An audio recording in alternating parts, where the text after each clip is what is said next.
මහිතවත් ප්‍රේමවන්තයනි සහෝදර සහෝදරියනි, අපි සාමාන්‍ය සමය පිටසවන සතියේ අද බ්‍රහස්පතින්දා දිනේ දවසේ අපි අතුළු වෙනවා.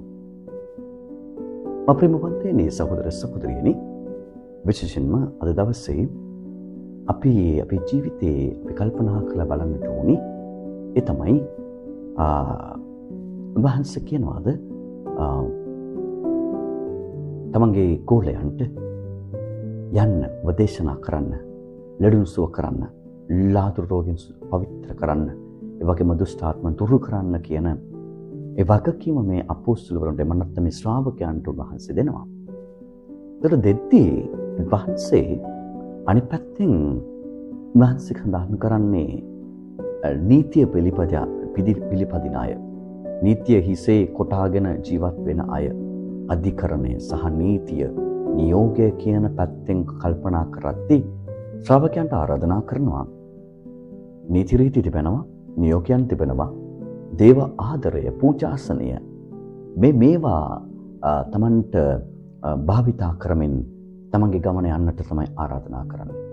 නීතිය තුල දේව ආදරයට මුල් තැන දෙමින්, පූජාසනය මත හැමතේම පූජා කරමින් ගමන් කරන්නට තමයි වහන්සේ ආරාධනා කරන්නේ. මොකද සුබ කරන්නට බලයක් අවශ්‍යයි. දේශනා කරන්නට බලයක් අවශ්‍යයි. රාදුල රෝගීන් සුබ කරන්නට බලයක් අවශ්‍යයි.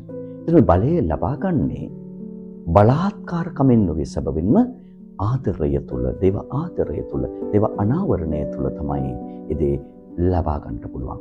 ඒ නිසා සැබවින්ම වහන්සේ ඒ ශ්‍රාවකයන්ට ආරාධනා කරේ ඔබ ආදරයේ පණිවිඩය අරගෙන යන්න. ආදරයේ ජීවිතේ බෙදා ගන්න. ආදරයේ නීතිය අනිත් අයට ලබා දෙන්න කියන තමයි වහන්සේ ආරාධනා කරේ. එනිසා අපි දන්නවා නීතියක් තිබෙන්නේ හැම කෙනෙකුටම. රටේ නීතිය වෙන්න පුළුවන්, සභා නීතිය වෙන්න පුළුවන්. මේ හැම නීතියක් තුලම අපි දකින්නේ මනුෂ්‍යත්වය ආරක්ෂා කිරීම තමයි. ඒතර මනුෂ්‍යත්වය ආරක්ෂා කරන්නට නීති නියෝග අපි පිළිපදින්නට අවශ්‍යයි.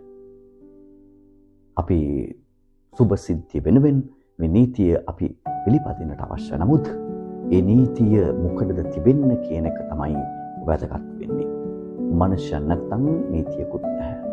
ඒ නිසා අපි මනුෂ්‍යත්වයට මුල් තැන් දෙන්නට ඕනි. මනුෂ්‍ය සංහතිය ආරක්ෂා කරන්නට ඕනි. ඒකට මොකද කරන්නට ඕනි? ආදරය බෙදා දෙන්නට ඕනි. ඒ ආදරය තුල තමයි, ධාම තුල තමයි ඒ නීති නියෝග හැමතේම පිළිපදින්නට ඒ හදවත නිර්මාණය වෙන්නේ. දහම නැත්තම්, දේව ආදරය තුල ජීවත් වන්නේ නැත්තම් කිසිම වෙටක කිසිම පුද්ගලයෙකුට ඒ නීතිය පිළිපදින්නට බෑ. ඒ නිසා කතෝලිකයන් ඇදිට ඔබට මට උන්වහන්සේ මතක් කරන් වෙන මේ පණිවිඩය. ඒ පණිවිඩේ තේරුම් ගමු, ජීවත් වන්නට උත්සාහ දරමු. වහමරු ජේසුස්